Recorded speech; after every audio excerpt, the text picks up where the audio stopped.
বিসমিল্লাহির রহমানির রহিম। এখন আমরা করব সরল সমীকরণ গঠন ও এর সমাধান। আজকে হলো পর্ব 2, কারণ ইতিপূর্বে আমরা বেশ কয়েকটা অঙ্ক করেছি। আজকে সেটার দ্বিতীয় পর্ব।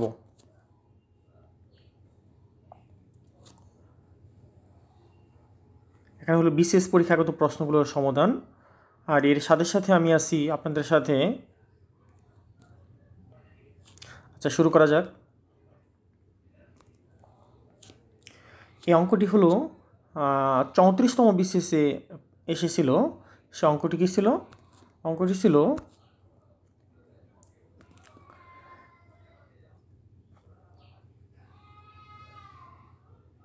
তিনটি ক্রমিক সংখ্যার গুণফল, তাদের যোগফলের 5 গুণ। খেয়াল করেন ব্যাপারটা, তিনটি ক্রমিক সংখ্যার গুণফল, তাদের যোগফলের 5 গুণ। এই সংখ্যা তিনটির গড় বের করতে বলছে। হ্যাঁ, খেয়াল করতে হবে গড়। আপনারা যখন নর্মাল নিয়মে করতেন, ঠিক আছে, তখন কি করবেন? তখন সাধারণত তিনটি সংখ্যা ধরে নেবেন। হ্যাঁ, যেহেতু ক্রমিক সংখ্যা, সেই জন্য মাঝখানের সংখ্যাটা ধরলে বেটার হয়। যেমন একটা এক্স ধরলেন, আর আগেরটা হবে x-1, আর একটা হবে কত? x+1। এই তিনটি সংখ্যা ধরে নিলেন, তাদের তিনটির গুণফল, ঠিক আছে, তিনটির সংখ্যার গুণফল হবে। তাহলে এটা গুণন x+1, এদের গুণফল হলো তাদের যোগফলের 5 গুণ। তাহলে 5 দ্বারা কি করতে হবে? গুণ করতে হবে এই তিনটির যোগফলকে। যোগফল কত? মাঝখানে যদি যোগ চিহ্ন দিতেন তাহলে কি থাকতো? 1 কাটা, তাহলে 3x হতো। ঠিক আছে, তিনটে যোগফল করলে 3x আসে। তাহলে এখান থেকে আপনারা যেটা করতেন সেটা হলো কি, এক্সের মান বের করে নিতেন। উভয় সাইডে ক্যালকুলেশন করে, এটা তো পারবেন নর্মাল নিয়মে। ক্যালকুলেশন করার পরে এটা হলো এক্সের মান পাইলেন, কিন্তু আপনাদেরকে বের করতে বলেছিল কি? গড় মান।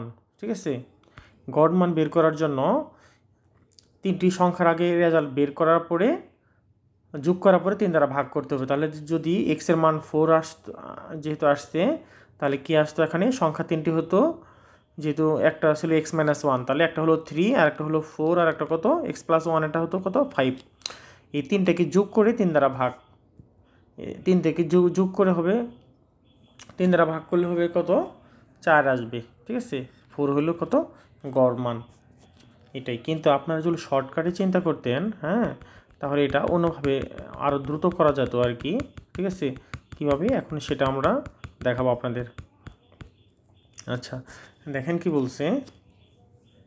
সাধারণত এগুলো ছোটো ছোটো অঙ্ক হয়। হ্যাঁ, এক্ষেত্রে তিনটি ক্রমিক সংখ্যার গুণফল আপনারা সাধারণত করে নেবেন। যেমন 2 গুণন 3 গুণন 4, এই তিনটি সংখ্যা আমরা ধরে নিলাম।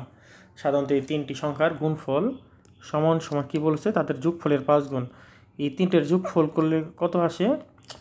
7, 8, 9 আসে। 9 রেখে 5 দ্বারা গুণ করলে এটা সমান আসছে, দেখেন তো। তাহলে বাম পাশে গুণ করলে হবে 3 দুগুণে 6, 4 6, এটা আসছে 24, আর 5 নং 45। 24 আর 45 সমান না, সুতরাং এটা হবে না। 2 নম্বর অপশন হলো 3 দ্বারা শুরু করব। 3 গুণন 4 গুণন কত? 5। তিনটি ক্রমিক সংখ্যা, এই ক্রমিক সংখ্যার গুণফল হলো, গুণফল দিয়ে আমরা করে নিই। তাহলে 3 আর 4 হলো কত? 7। 7 আর 5 হলো কত? 12। হুম, 3 4 12, 5 12 60। এই পাশে গুণ করলে আসে 60। এখন আমরা ডান পাশে করি দেখি, এই তিনটি সংখ্যার যোগফল করলে কত আসে? যোগফল করলে 3 আর 7 হলো কত? 3 আর 4 হলে 7, 7 5 12।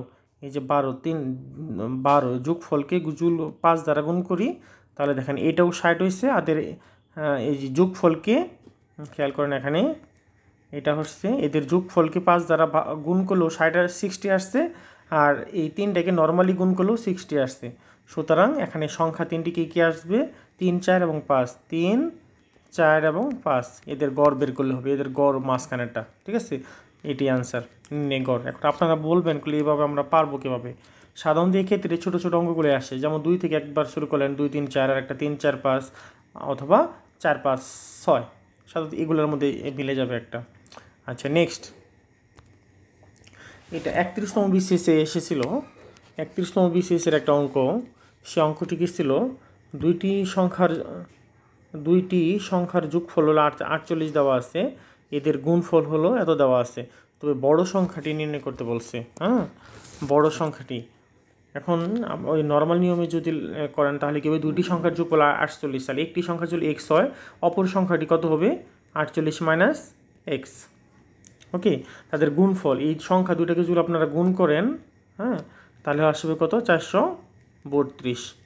এভাবে করলে আনসারটা আপনার এক্সের মান পেয়ে যাবেন দুইটা। ঠিক আছে, যেটা বড় সেটাই হলো বড় সংখ্যাটি। হ্যাঁ, বড় সংখ্যাটি।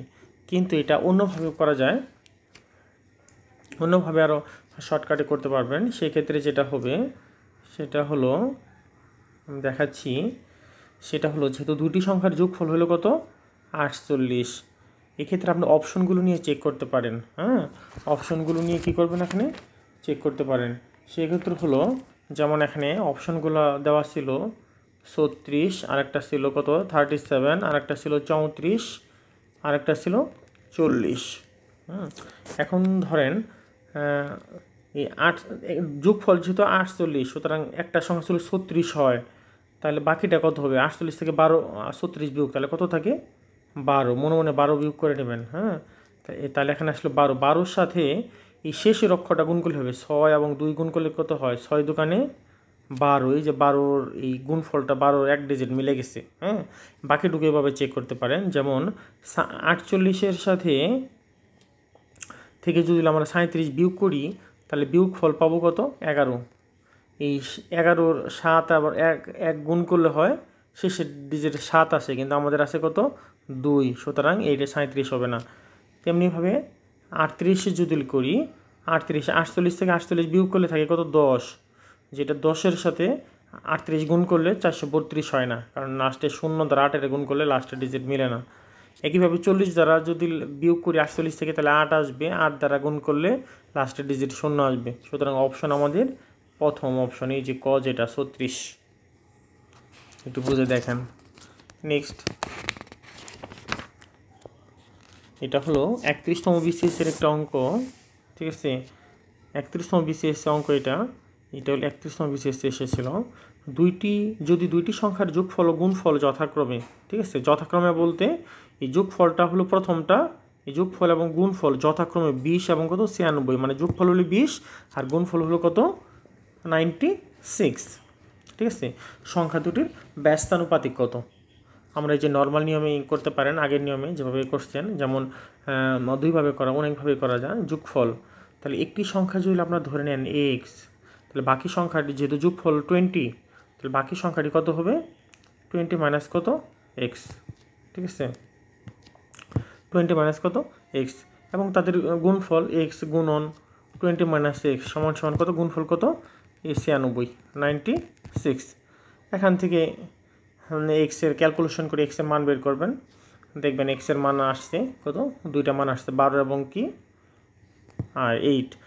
আমাদের কাজটা হলো ব্যস্তানুপাতিক বের করতে বলছে। ব্যস্তানুপাতিকটা হলো ব্যস্তানুপাতিকের যোগফল বের করতে বলছে। হ্যাঁ, তাহলে এটা মানে হলো যে 12-র ব্যস্তানুপাতিক মানে 1/12 হলো 12-র ব্যস্তানুপাতিক, আর 8-এর ব্যস্তানুপাতিক মানে 1/8। এই দুইটার যোগফল বের করতে বলছে। জাস্ট লসাগু করে আপনারা বের করে ফেলবেন, 5 কত 24 আসবে। ঠিক আছে, এভাবে অতি দ্রুতই সলভ করা যাবে।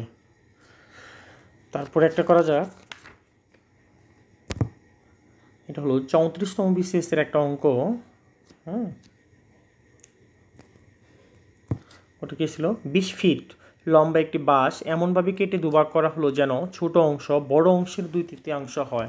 তাহলে কি বলছে এখানে, ছোট অংশটা, এই যে ছোট অংশ খেয়াল করেন এখানে ছোট, হ্যাঁ ছোট অংশটা কত, ছোট অংশটা হলো বড় অংশের 2/3।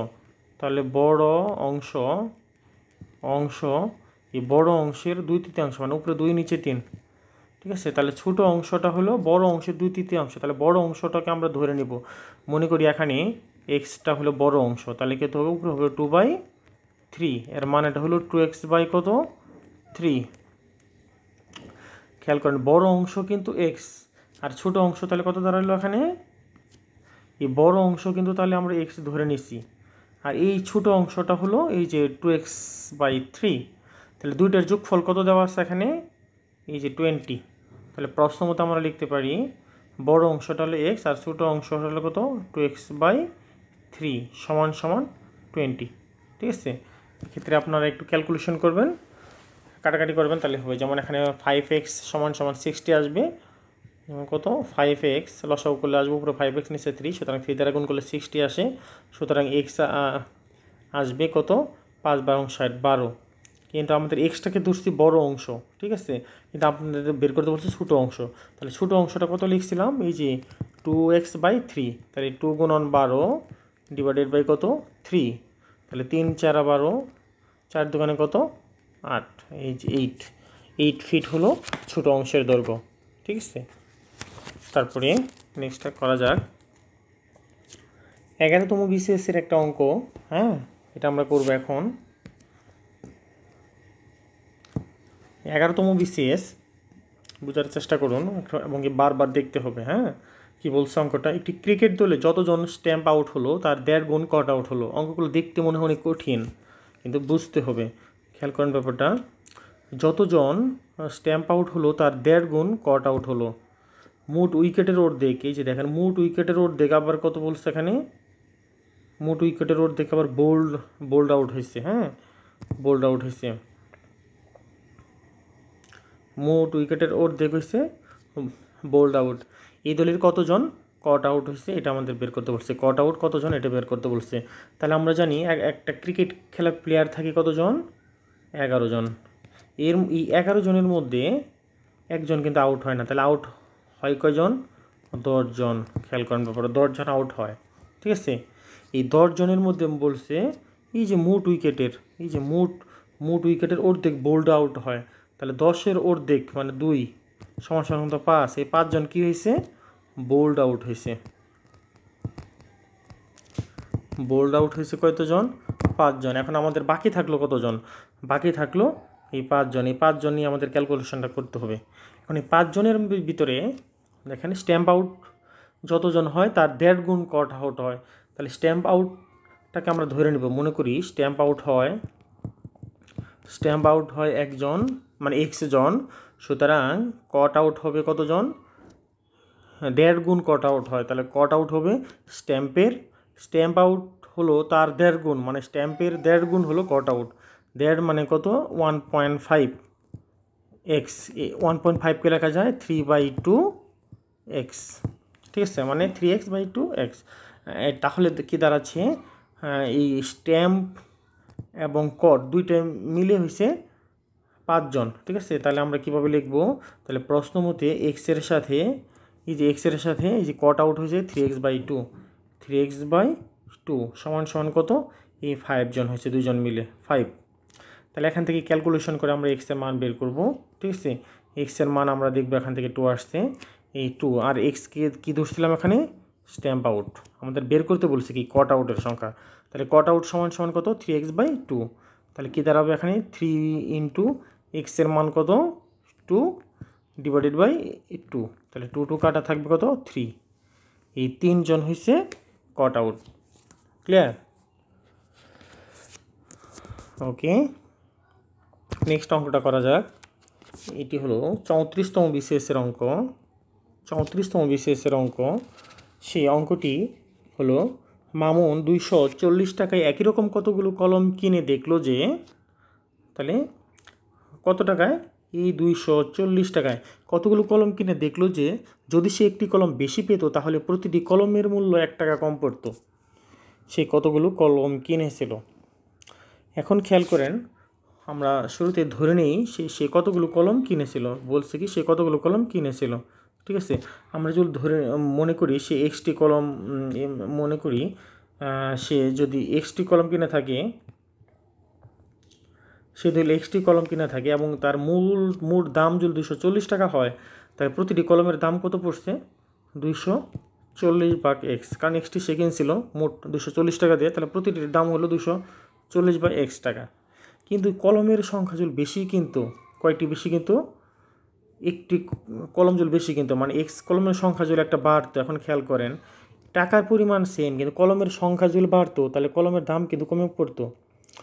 আপনি ধরেন 240 টাকা দিয়ে কিছু সংখ্যক কলম কিনলেন এবং কি মনে করেন 100 কলম কিনলেন, এখন 240 টাকা দিয়ে যখন 110টা কলম কিনবেন অথবা 120টা কলম কিনবেন তখন কিন্তু দামটা কমে যায়। হ্যাঁ, তাহলে সেক্ষেত্রে কলমের দামটা কত হবে? 240 ডিভাইডেড বাই x প্লাস 1। খেয়াল করেন এইটা কিন্তু যখন কলমের সংখ্যা বাড়বে তখন দামটা কমে যাবে, ঠিক আছে?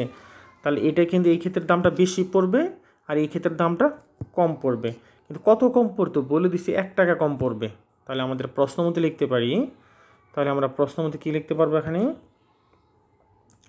তাহলে লিখতে পারবো প্রশ্ন মতে 240 ডিভাইডেড বাই এক্স, এটা যেহেতু বেশি এটা থেকে আমরা মাইনাস করব 240 ডিভাইডেড বাই এক্স প্লাস 1, এটা বিয়োগ করলে আসবে 1 টাকা কম পড়তো।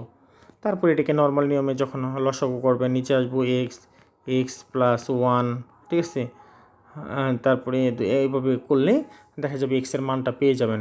সেক্ষেত্রে হ্যাঁ, এক্সের মান 15 আসবে। সে 15টি কলম ক্রয় করেছিল, ঠিক আছে?